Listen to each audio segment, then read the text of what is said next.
Mga ka-smile, magluto tayo ng adobong manok. At ito na yung ating mga ingredients.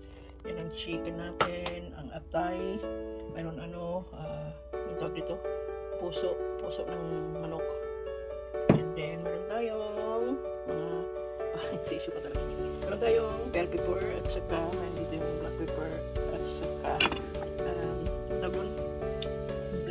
bay leaves. Yan ang chicken. Bali, iprito ko muna siya. Pero hindi siya yung luto-luto talaga. Parang inalis ko kasi yung sabaw, yung kataas, parang gano'n. Kasi ang potato at carrots natin. So, luto na tayo. Unahin natin ang sibuyas. Mainit na ba siya? Unahin natin ang sibuyas. Mainit na yan. Nakasan natin konti ang apoy. So, yan mga ka-smile. Luto tayo. Unahin natin ang onions. Kanya onions muna bago garlic para siya pa kasi yung garlic madaling maluto, sunog. So yan, garlic and ginger, ay sibuyas and ginger. Lagyan na natin ginger kasi madali naman siya maraming ginger kasi manok siya para lagyan natin mag-brown ang ating ginger at sibuyas bago natin ilagay ang garlic.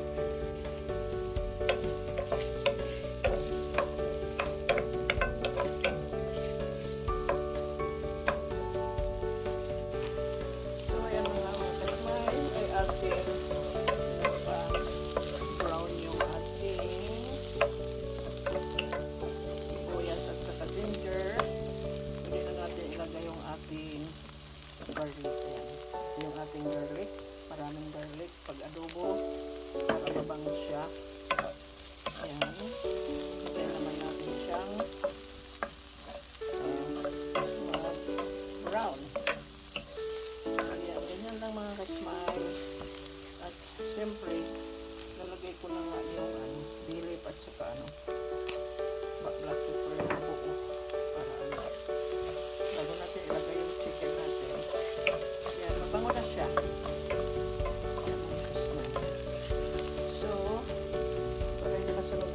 Bawang, lagay na natin yung ating chicken na kanina iniprito ko.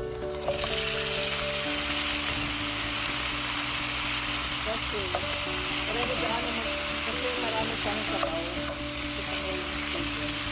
So ang ginawa ko mga ka-smile, iniprito ko muna yung chicken na isin papas ng konti. Kasi yung liver saka yung heart, atay.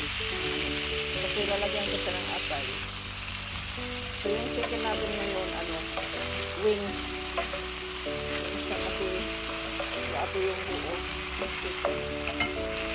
Sabi ko, ayan. Dapat yan, luluto ko siya ng fried chicken.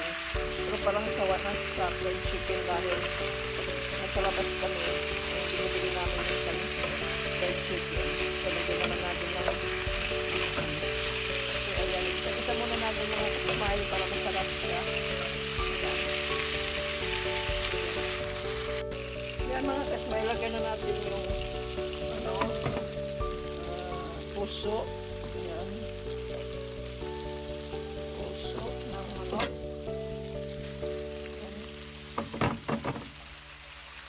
Kasi yan, ayan, hindi matagal yung maluto. Yung atay madali kasi maluto. Pero lagyan na rin natin siya. Haluin. Para malagyan ng mga garlic yung ating puso ng manok. Ayan. Ang hirap mag-camera mga ka-smile dahil gumagalaw yung ating kamay pag nagluluto tayo ng isang lang. So, ayan. Ayan natin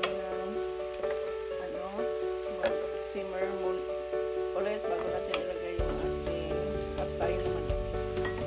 So, yan. Diba? Sarap yan mga ka-smile pagkaluto. Ating hapunan. Luto ng hapunan mga ka-smile kasi yan. Mas maganda pag matagal siya naman. Para matuyo yung sabaw. Sa ngayon wala pang sabaw pero mamaya magsasabaw na siya. So, ilagay na natin yung ating liver na. Yan siya. May sabaw na rin. Malinis yung mga kasmile kasi pinuto ko na rin. So yan ang ating chicken adobo with liver. Filipino style. Yan. O, diba? So lagyan na natin ng mga pangpalasa. Pero hindi ko mabuksan kasi isa lang yung ating kamay. So yung mga gulay mamaya ko na ilalagay kasi magaling lang maluto yung gulay. Ito muna, lagyan muna natin siya pangpalasa. So yan mga kasmile. Ang ating manok. Yan na mga kasmile, ilagay natin yung ating adobong mix. Ayan, adobong mix. Yan ang ating isa sa mga pangpalasa. Yan. So, lalagyan din natin ng tuyo. Ayan ang ating soya sauce. Marami para hindi siya. Yan. Tansa-tansa lang mga ka-smile. Tapos, meron tayong oyster sauce na konti lang. Ayan. Oyster sauce. At meron tayong yung EBC. Ayan, may favorite sauce. Ito ay pang-balance sa alat at tamis at asin. Yan. Gusto ko yan marami kasi sarap siya. And then, lagyan na rin natin ng magic. Yan ang ating magic. Yan. Magic sarap. At meron tayong pangpalasa na black pepper yan. So yan, tansa-tansa lang mga kasmile bago natin haluin. At hulihin natin ang ating vinegar. Kasi ang vinegar, hindi muna natin siya haluin kapag kalinagyan. So, hahaluin natin ngayon siya. Nakasan ko yung apoy kasi hindi ko siya. Yan. So, magdadagdag na tayo kapag hindi siya maalat.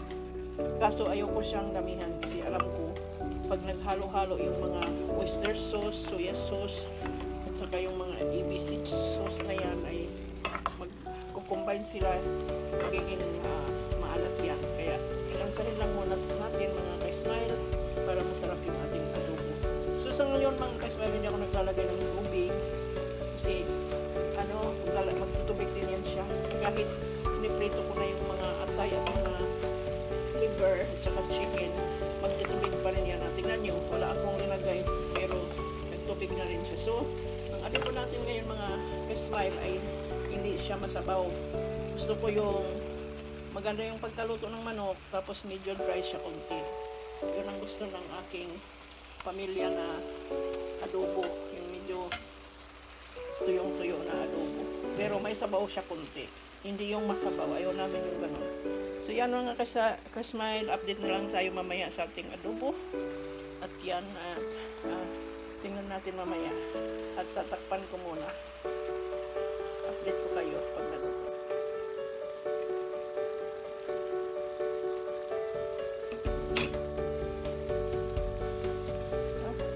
So ayan na nga mga ka-smile, ilagay na natin ang ating suka. Para sa ating yan ang ating suka. Lagyan natin ng konti. Huwag marami kasi ayoko rin ng masyadong asin. So lagyan natin ng suka. Pero hindi natin siyang haluin. Hindi muna natin siyang haluin. Hayaan lang natin yung ganyan. Mamaya na natin siyang haluin. Tapos tatakpan na natin siya. Yung ating adobo. So yan. Takpan muna natin. And update ko kayo mamaya sa ating adobo. Yan mga ka-smile, nailagay ko na yung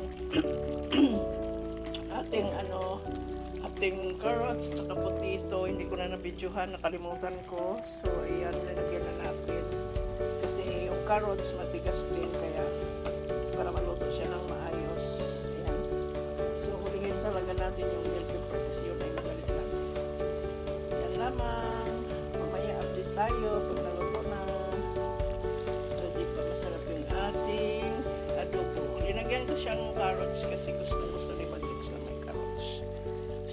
may gulay. Ayan. O, diba? Yan mga ka-smile. Update mamaya.